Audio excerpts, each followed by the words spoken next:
An unarmed Iranian drone has flown directly over a US aircraft carrier operating in international. বন্ধুরা, এখন আপনারা স্ক্রিনে যে দৃশ্যটি দেখছেন এটি আপনার আমার কাছে বড় কোনো ব্যাপার নয়। এটি একটি সাধারণ বিষয়। আকাশে একটি ড্রোন উড়ছে এবং সেই ড্রোনটি আধুনিক অস্ত্রে সুসজ্জিত এবং এটি একটি অ্যাটাক ড্রোন। বিষয়টা এখানেই শেষ। তবে যুক্তরাষ্ট্রের জন্য এটি একটি ভয়ঙ্কর বিষয়। যুক্তরাষ্ট্র বিশ্বাস করতেই পারছে না যে এই ধরনের ঘটনা ঘটেছে এবং তার নিরাপত্তা ব্যবস্থাকে সম্পূর্ণভাবে গুড়িয়ে দেওয়া হয়েছে। কারণ এই ড্রোনটি আর কোথাও নয়, যুক্তরাষ্ট্রের বিখ্যাত যে আর্মাডা যে এয়ারক্রাফট ক্যারিয়ারটি রয়েছে আব্রাহাম লিঙ্কন, যেটি বর্তমানে ইরানের উপকূলে অবস্থান করছে, তারই উপরে এই ড্রোনটি উড়ছে। আর এটি অন্য কোনো দেশের নয়, এটি ইরানের ড্রোন, যেটা আধুনিক অস্ত্রে সুসজ্জিত হয়ে যুক্তরাষ্ট্রের যে বিমানবাহী রণতরী রয়েছে তার উপরে এসে অতর্কিতভাবে তাকে চেজ করছে। এটা যুক্তরাষ্ট্রের জন্য একটি বড় ধরনের পরাজয় এবং ইরানের জন্য এটি একটি অনেক বড় সাফল্য। বেশ কয়েকদিন ধরে আলোচনা হচ্ছিল যে ইরানের যে ড্রোন ক্যাপাবিলিটি তার বিরুদ্ধে যুক্তরাষ্ট্রের বিমানবাহী রণতরী দাঁড়াতে পারবে না। যদিও যুক্তরাষ্ট্রের ব্যাখ্যা ছিল যে তাদের বিমানবাহী রণতরী এবং এর আশেপাশে যুদ্ধজাহাজের যে ইলেকট্রনিক্স ওয়ারফেয়ার প্রযুক্তি রয়েছে সেটা এই ড্রোনগুলোর যে গাইডেন্স সিস্টেম রয়েছে সেগুলোকে বন্ধ করে দেবে এবং সেগুলো পৌঁছাতে পারবে না, হামলা করবে তো দূরের কথা। এবং মার্কিন যে রণতরী রয়েছে তার আশেপাশে পৌঁছাতে পারবে না ইরানি ড্রোনগুলো। আর ঠিক এমনই স্টেটমেন্ট দিয়েছিল ডোনাল্ড ট্রাম্প। আর ডোনাল্ড ট্রাম্পের এই বক্তব্যের পরই ইরানের ড্রোনগুলো সরাসরি মিসাইলের সুসজ্জিত হয়ে যুক্তরাষ্ট্রের বিমানবাহী রণতরীর উপরে দীর্ঘ 15 মিনিট ধরে চক্কর দিয়েছে। আর ড্রোনটি পুরোপুরি মিসাইল লোডেড ছিল, অর্থাৎ রেডি টু ফায়ার অবস্থায় ছিল। অর্থাৎ এই ড্রোনটি চাইলেই আমেরিকার যে বিমানবাহী রণতরী রয়েছে সেখানে কিন্তু মিসাইল হামলা করতে পারত, কিন্তু ইরান তা করেনি। এমনকি মার্কিন যুক্তরাষ্ট্র তাদের এয়ার ডিফেন্স সিস্টেম দ্বারা এই ড্রোনটিকে ভূপাতিত করেনি। তবে মূল গুরুত্বপূর্ণ বিষয় হলো যে ড্রোন কী করে একেবারে বিমানবাহী রণতরীর উপরে মিসাইল সুসজ্জিত করে চলে আসলো, যেখানে যুক্তরাষ্ট্রের যুদ্ধজাহাজ এবং অন্যান্য যুদ্ধবিমান সবসময় এই বিমানবাহী রণতরীটিকে পাহারা দেয় এবং আশেপাশেও কোনো বিপদকে আসতে দেয় না। সকল র্যাডার সিস্টেম এবং সকল নিরাপত্তা জাল ভেদ করে তার মিসাইল নিয়ে সুসজ্জিত অবস্থায় যুক্তরাষ্ট্রকে বার্তা দিল এই ইরানের ড্রোনগুলো। এবং এই ড্রোনগুলো আবার সফলভাবে এয়ারক্রাফট ক্যারিয়ারের উপর দিয়ে চক্কর দিয়ে ইরানের ভূখণ্ডে ফিরেও এসেছে। এই ড্রোনগুলোরও কোনো ধরনের কোনো ক্ষয়ক্ষতি হয়নি। আর এটাই কিন্তু নাড়িয়ে দিয়েছে মার্কিন যুক্তরাষ্ট্রকে। যুক্তরাষ্ট্র ধরতেই পারেনি যে ইরানের ড্রোনগুলো তাদের আকাশসীমায় ঢুকে পড়েছিল, এমনকি তাদের বিমানবাহী রণতরীর উপরে দীর্ঘ 15 মিনিট ধরে চক্কর কেটেছিল। প্রথমে যুক্তরাষ্ট্র এই ঘটনা অস্বীকার করতে চেয়েছিল, তবে নিশ্চয়ই আপনি স্ক্রিনে দেখতে পাচ্ছেন যে ইউরোপের যে ফ্লাইট রাডার 24 কোম্পানি রয়েছে এই ঘটনার সম্পূর্ণ যে পথ রয়েছে তা কিন্তু প্রকাশ করে দিয়েছে ফ্লাইট 24। আর এরপরেই যুক্তরাষ্ট্র স্বীকার করতে বাধ্য হয়েছে যে তাদের উপরে ইরানের যে অ্যাটাক ড্রোন রয়েছে তা এসেছিল। স্ক্রিনে বর্তমানে আপনারা যে ড্রোনটির দৃশ্য দেখছেন এই ড্রোনটির মডেল নাম্বার হলো শাহেদ 129, যেটি ইরানের তৈরিকৃত একটি মাঝারি উচ্চতার দীর্ঘস্থায়ী লং রেঞ্জের একটি ড্রোন। যদিও এটি ইরানের তৈরি অত্যন্ত শক্তিশালী একটি ড্রোন, তারপরও ইরানের হাতে যে সকল ড্রোন রয়েছে তার মধ্যে এটি মাঝারি পাল্লার।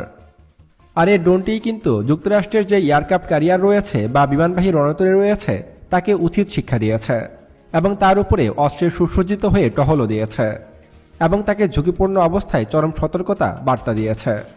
এবং ইরান ড্রোন প্রযুক্তিতে এবং ড্রোন সক্ষমতায় কতদূর এগিয়েছে তারও প্রমাণ দিয়েছে এই ড্রোনটির মাধ্যমে।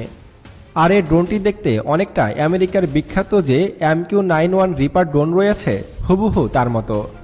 এবং এই ড্রোনটি কিন্তু আমেরিকার ড্রোনকে কপি করেই ইরান তৈরি করেছে এবং 2012 থেকে 2013 সালের দিকে এটা প্রকাশ্যে আনে ইরান।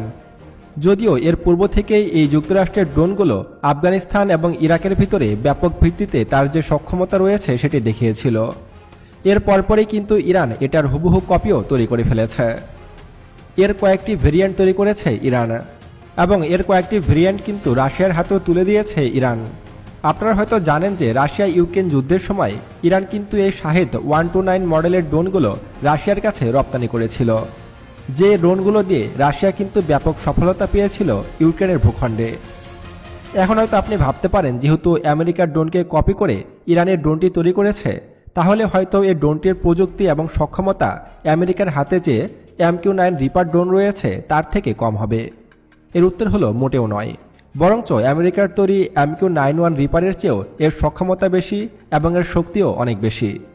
ইরান মূলত রিভার্স ইঞ্জিনিয়ারিংয়ের মাধ্যমে আমেরিকার সে ড্রোনটিকে কপি করে তার চেয়েও শক্তিশালী ড্রোন তৈরি করেছে এবং আমেরিকার সে প্রযুক্তিতে তৈরি ড্রোনকে আমেরিকার বিরুদ্ধে ব্যবহার করছে ইরান এবং এই ড্রোনটির বেশ কয়েকটি নতুন ভেরিয়েন্টও তৈরি করে ফেলেছে ইরান এবং নতুন যে ভেরিয়েন্টটি ইরান তৈরি করেছে তার নাম রাখা হয়েছে গাজা ড্রোন, যেটার সক্ষমতা 4000 কিলোমিটারেরও বেশি। তবে এ জায়গায় তারা শাহেদ 129 ড্রোনকে এখন সীমিত পরিসরে বিমানবাহী রণতরী এবং যুদ্ধজাহাজের র্যাডার সিস্টেম এবং ফায়ার কন্ট্রোল সিস্টেমকে ধ্বংস করার জন্যই ব্যবহার করে। বর্তমানে ইরান যে শাহেদ 129 ড্রোন রয়েছে সেটিকে খুব একটা বেশি ব্যবহার করে না, স্বল্প আক্রমণের জন্য এই ড্রোনটিকে ব্যবহার করছে এবং এই ড্রোনগুলো কিন্তু খুব একটা বেশি অস্ত্র বহন করতে পারে না। 400 থেকে 500 কেজির মতো যে মিসাইল বহন করতে পারে এই ড্রোনগুলো। তবে এই মিসাইলগুলোর লক্ষ্যই থাকে যুদ্ধজাহাজের যে র্যাডার সিস্টেম রয়েছে সেগুলোকে ধ্বংস করে দেওয়া, যুদ্ধজাহাজের যে মিসাইল লঞ্চিং টিউব রয়েছে সেগুলোকে ধ্বংস করে দেওয়া, যাতে সাগরে ভাসমান অসহায় অবস্থায় যুদ্ধজাহাজগুলো থাকে এবং পরবর্তী সময়ে যে কোনো ড্রোনের মাধ্যমে সহজ প্রযুক্তির ড্রোনও হিট করতে পারে জাহাজে। অর্থাৎ এই ড্রোনগুলোর মাধ্যমে ইরান মূলত তার শত্রুর দাঁত ভেঙে ফেলে এবং পরবর্তীতে নর্মাল ড্রোনের মাধ্যমে শত্রুর জাহাজটিকে সাগরে ডুবিয়ে দেয়। এটি মূলত যুদ্ধের একটি আধুনিক কৌশল। আর এই ড্রোনগুলোতে সর্বোচ্চ ফাইবার টেকনোলজি ব্যবহার করা হয়েছে, সে সাথে এতে ব্যবহার করা হয়েছে উন্নত মানের কোডিং সিস্টেম, যার কারণে এই ড্রোনগুলোকে শনাক্ত করা খুবই কঠিন, যারা সহজেই রাডারকে ফাঁকি দিতে পারে। আর এটা সে আবারও প্রমাণ করেছে মার্কিন যুক্তরাষ্ট্রের বিমানবাহী রণতরীর উপরে ফ্লাই করে। এই ড্রোনগুলো সর্বোচ্চ 7300 মিটার বা 24000 ফুট উচ্চতায় উঠতে পারে এবং এগুলোর ফায়ার রেঞ্জ 3400 কিলোমিটার, মানে প্রায় 2000 কিলোমিটারের কাছাকাছি রেঞ্জের যে কোনো কিছু এটি শনাক্ত করতে পারে এবং সেখানে ফায়ার করতে পারে।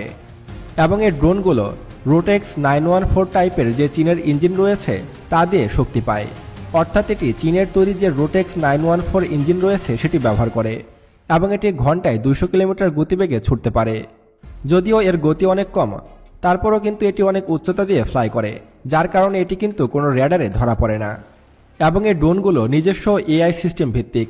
যদি আপনি টার্গেট সেট করে দেন তাহলে এটা উড্ডয়নের পরে টার্গেটে আক্রমণ করে অটোমেটিকভাবে নিজের ইন্টারনাল যে সিস্টেম রয়েছে তার কমান্ড ব্যবহার করে ঘাঁটিতে ফিরে আসবে এবং এটি ল্যান্ড করবে। এটি আকাশে উড়ার পরে ভূখণ্ড থেকে কোনো রকম সাহায্যের প্রয়োজন পড়ে না। এমনকি যদি সে টার্গেটে ফায়ার করার পর মিসাইল হামলায় ব্যর্থ হয় তাহলে সে নিজেকে আত্মঘাতী ড্রোনের মতো করে সেই ঘাঁটিতে হিট করেও টার্গেটকে ধ্বংস করবে। মানে এই ড্রোনটি 2 ধাপে হামলা করতে পারে। প্রথমে তার মিসাইল দ্বারা হামলা করবে, যদি কোনো কারণে মিসাইল হামলা ব্যর্থ হয় তাহলে ড্রোনটি নিজেই কামিকাজি ড্রোনের মতো সেই টার্গেটে হিট করবে এবং নিজে ব্লাস্ট হবে এবং শত্রুকে পুরোপুরি ধ্বংস করে দেবে। আর এ কারণেই এই ধরনের শাহেদ 129 মডেলের ড্রোনগুলোকে সবথেকে বেশি ভয় পায় মার্কিন যুক্তরাষ্ট্র। আর যেহেতু এটির বডিতে ব্যবহার করা হয়েছে কার্বন ফাইবার কোডিং, সেহেতু এটিকে র্যাডারে শনাক্ত করা প্রায় অসম্ভব। আর এই কারণে যুক্তরাষ্ট্রের যে বিমানবাহী রণতরী রয়েছে তার উপর দিয়ে 15 মিনিট ফ্লাই করার পরেও যুক্তরাষ্ট্র কোনোভাবেই এই ড্রোনটিকে শনাক্তই করতে পারেনি। তবে যুক্তরাষ্ট্র হুঁশিয়ারি দিয়েছে যে ইরান যে কাজটি করেছে সে কাজটি একেবারেই ভুল সিদ্ধান্ত ছিল ইরানের। এর বিপরীতে ডোনাল্ড ট্রাম্প কঠিন প্রতিশোধ নেবে বলে হুঁশিয়ারি দিয়েছেন। এখন দেখার বিষয় মার্কিন যুক্তরাষ্ট্র এর বিপরীতে কী কাজ করে বা কী ধরনের পদক্ষেপ নেয়।